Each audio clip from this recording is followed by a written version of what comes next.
লক্ষ্মীর ভাণ্ডার প্রকল্পের এখন সবথেকে বড় কোশ্চেন হলো মে মাসে লক্ষ্মীর ভাণ্ডার প্রকল্পের টাকা কবে ঢুকবে, নাকি মে মাস থেকে আর লক্ষ্মীর ভাণ্ডার প্রকল্পের টাকা দেওয়া হবে না, অর্থাৎ লক্ষ্মীর ভাণ্ডার প্রকল্প কি বন্ধ হয়ে যাচ্ছে, নাকি লক্ষ্মীর ভাণ্ডার প্রকল্পের টাকা এবার থেকে মে মাস থেকে ৩,০০০ টাকা করে দেওয়া হবে, নাকি ১৫০০ টাকা এবং ১৭০০ টাকা যেমন দেওয়া হচ্ছিল রাজ্য সরকারের পক্ষ থেকে লক্ষ্মীর ভাণ্ডার প্রকল্পের টাকা আপনারা সেই ১৫০০ টাকা এবং ১৭০০ টাকা পাবেন।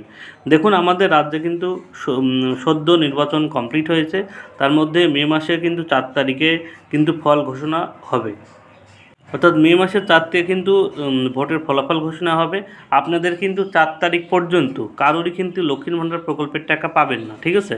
অর্থাৎ আপনারা বিভিন্ন চ্যানেলে হয়তো দেখতে পাচ্ছেন যে লক্ষ্মীর ভাণ্ডার প্রকল্পের টাকা দেওয়া শুরু হলো, লক্ষ্মীর ভাণ্ডার প্রকল্পের টাকা ৩,০০০ করে দেওয়া হলো, ঠিক আছে? এমনটা কিন্তু নয়, ঠিক আছে?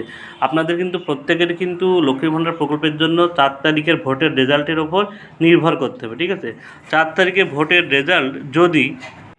রেজাল্টে যদি একই সরকার ক্ষমতায় থাকে, অর্থাৎ যদি পশ্চিমবঙ্গ সরকারের টিএমসির জিতে, তাহলে কিন্তু লক্ষ্মীর ভাণ্ডার প্রকল্পের টাকা আপনারা যেমন ৭ তারিখের পরে প্রত্যেক মাসেই পেতেন, ঠিক তেমনই কিন্তু ৭ তারিখের পরে প্রত্যেকেই কিন্তু ১৫০০ টাকা এবং ১৭০০ টাকা এসসি এসটিরা সেমন কিন্তু ১৭০০ টাকা আপনারা কিন্তু পেয়ে যাবেন। অর্থাৎ ভোটের রেজাল্টের ফলের ওপর নির্ভর করছে যে এপ্রিল মাসের টাকা মে মাসের টাকা আপনারা কবে পাচ্ছেন, ঠিক আছে? অর্থাৎ ৪ তারিখের পরে যদি একই সরকার ক্ষমতায় থাকে, তাহলে ৭ তারিখের পরেই কিন্তু আপনারা যেমন টাকা পেতেন তেমন টাকাটা পেয়ে যাচ্ছেন। এখন কথা হলো, সরকার যদি চেঞ্জ হয়, দেখুন, যদি সরকার চেঞ্জ হয় এবং কোনোভাবে যদি বিজেপি সরকার ক্ষমতায় আসে, তাহলে কিন্তু তারা বলেছিল অন্ন ভাণ্ডার দেবে, সেক্ষেত্রে কিন্তু তারা মাসে প্রতিশ্রুতি দিয়েছিল ৩,০০০ টাকা করে দেবে। সেক্ষেত্রে যদি নতুন সরকার ক্ষমতায় আসে, তারা কি সিদ্ধান্ত নেবে সেক্ষেত্রে তাদের উপর নির্ভর করছে, ঠিক আছে?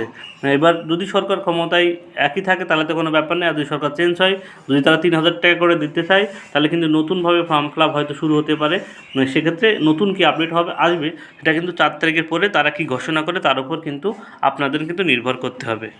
অর্থাৎ অর্থাৎ ৪ তারিখের উপরই কিন্তু নির্ভর করতে হচ্ছে লক্ষ্মীর ভাণ্ডার প্রকল্পের টাকা আপনারা ১৫০০ টাকা পাবেন, নাকি ১৭০০ টাকা পাবেন, নাকি আপনাদের লক্ষ্মীর ভাণ্ডার প্রকল্পের টাকা বন্ধ হয়ে যাবে, নাকি লক্ষ্মীর ভাণ্ডার প্রকল্পের টাকা বেড়ে বিজেপি সরকার বলেছিল ১৭০০ টাকা করে দেবে, ৩,০০০ টাকা করে দেবে, নাকি আপনারা ৩,০০০ টাকা করে পাবেন।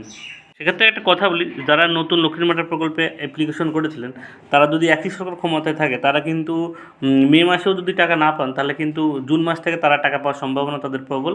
সেক্ষেত্রে যদি নতুন সরকার আবার ক্ষমতায় আসে, সরকার চেঞ্জ হয়, সেক্ষেত্রে অন্নপূর্ণা ভাণ্ডার যদি চালু করে তারা, সেক্ষেত্রে সবারই কিন্তু নতুন করে আবার ফর্ম ফিল আপ হয়তো হতে পারে, ঠিক আছে? সেক্ষেত্রে সবারই আবার নতুন করে ফর্ম ফিল আপ করে তাদের কিন্তু ৩,০০০ টাকা করে দেওয়া হবে। সেটা ভোটের ফলাফলের উপর নির্ভর করছে। অতএব আপনারা গুজবে কান দেবেন না, চুপচাপ থাকুন। ৪ তারিখের রেজাল্ট কী আসে সেটা দেখুন, তারপরে আপনাদের লক্ষ্মীর ভাণ্ডার প্রকল্পের কী আপডেট আসে সেটা আপনাদের জানিয়ে দেবো। গুরুত্বপূর্ণ এই আপডেটটুকু আপনাদের দেওয়া ছিল। ভিডিওটি ভালো লাগলে সবার সুবিধার্থে শেয়ার করবেন এবং চ্যানেলে নতুন হতে থাকলে অবশ্যই চ্যানেলটিকে ফলো করে রাখবেন নতুন নতুন আপডেট সবার আগে পাওয়ার জন্য।